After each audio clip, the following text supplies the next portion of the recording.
अगर आप समझते हैं कि पराठा बनाने के लिए आटा गूंदना और रोटी बेलना जरूरी है तो आज की वीडियो आपको सरप्राइज करने वाली है, क्योंकि आज हम बना रहे हैं मूली का सॉफ्ट एंड क्रिस्पी पराठा बिना आटा गूंदे और बिना रोटी बेले। सबसे पहले मैंने एक मीडियम साइज की मूली ली, उसको अच्छी तरह वॉश कर ली और कद्दूकश कर लिया। मैंने एक आलू लिया और उसको भी कद्दूकश कर लिया। अब मूली में डाल दूंगी और मिक्स कर दूंगी। आपने पहले बहुत से तरीके से मूली के पराठे बनाए होंगे, लेकिन ये पराठा वाकई में आपको सरप्राइज करने वाला है। इसके लिए आपने एंड मिस नहीं करना और बगैर स्किप किए आपने मुकम्मल वीडियो देखनी है। एक मीडियम साइज का प्याज लें, उसको भी बारीक बारीक काट कर डाल दें। इस पराठे का एक प्लस पॉइंट ये है कि ये बहुत जल्दी चंद ही मिनटों में तैयार हो जाता है। इसके लिए हमें कोई घंटों इंतजार नहीं करना पड़ेगा। अब 3 हरी मिर्चें मैंने ली, उनको बारीक बारीक काट लिया। हरी मिर्चें तो इस पराठे की जान है, इसलिए आप अपने टेस्ट के हिसाब से डाल सकते हैं। अब एक मुट्ठी भर के हरा धनिया बारीक बारीक काट कर डाल। मेरे पास थोड़ा सा पड़ा था, मैंने थोड़ा ही डाल, लेकिन आपने थोड़ा नहीं डालना, ज्यादा सा डालना है। एक चुटकी अजवाइन लेकर हाथ में मसल कर डाल दें। अब इसमें कुछ स्पाइसेस ऐड कर लेते हैं।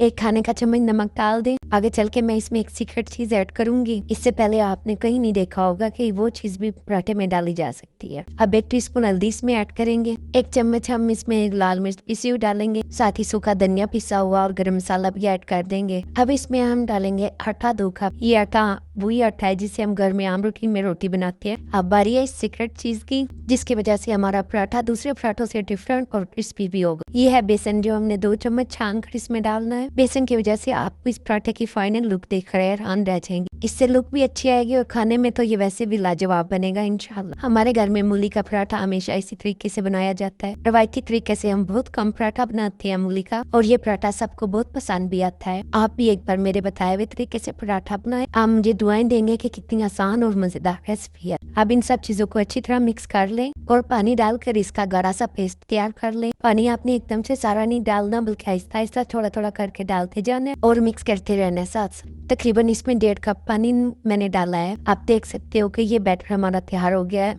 अब इसको एक साइड पर रख दें। आपसे एक रिक्वेस्ट है कि अगर आपको मेरी वीडियो पसंद आ रही है तो लाइक करें, शेयर करें और कमेंट में बताएं कि आपको मेरी वीडियो कैसी लगी। और मजीद ऐसी आसान आसान रेसिपीज के लिए मेरे चैनल टेस्टी बाय अस्मा को सब्सक्राइब करें और बेल आइकन को दबाना ना भूलें, ताकि मेरी यार आने वाली नई वीडियो सबसे पहले आपको मिले। आप तवे या फ्राई पैन को गर्म करें, उसके ऊपर अच्छी तरह ऑयल या घी लगाएं और बड़े चम्मच की मदद से तवे पर डालें और चम्मच की बैक साइड की मदद से गोलाई में घुमाएं और रोटी की शेप में तैयार कर लें। इस टाइम पर आंच आपने बिल्कुल हल्की रखनी है। अगर आंच तेज होगी तो बैटर तवे पर जाते ही पकना शुरू हो जाएगा और उसकी शेप अच्छी नहीं बनेगी। आपने इस पराठे की फाइनल लुक नहीं मिस करनी। अब आपने हल्की आंच पर इस पराठे को 2 से 3 मिनट के लिए ऐसे ही छोड़ देना। जब ये थोड़ा सेट हो जाए तो आपने किसी प्लेट की मदद से इसकी साइड चेंज करनी है। इस तरीके से हम बहुत आसानी से साइड चेंज कर सकते हैं बगैर रोटी तोड़े। पैन में दोबारा रोटी डालने से पहले पैन में आपने घी लगा लेना है और फिर दोबारा रोटी उसके ऊपर डालनी है। इसी तरह आपने घी लगाकर दोनों साइडों से गोल्डन होने तक पकाना है। आपने इस बात का ख्याल रखना है कि आंच आपने बिल्कुल हल्की रखनी है ताकि पराठा अंदर तक पक जाए। बाकी पराठे भी आपने इसी तरीके से तैयार कर लेने हैं। ये तरीका बहुत आसान है और आप आसानी से इससे बना सकते हैं पराठे। उम्मीद है आपको मेरी यह आसान सी रेसिपी पसंद आई होगी। आपने कमेंट में अपनी कीमती राय छोड़ कर जाना है और मजीद ऐसी वीडियोस के लिए मेरे चैनल टेस्टी बाय अस्मा को सब्सक्राइब करना नहीं भूल। मिलते हैं नेक्स्ट वीडियो में, तब तक अल्लाह हाफिज।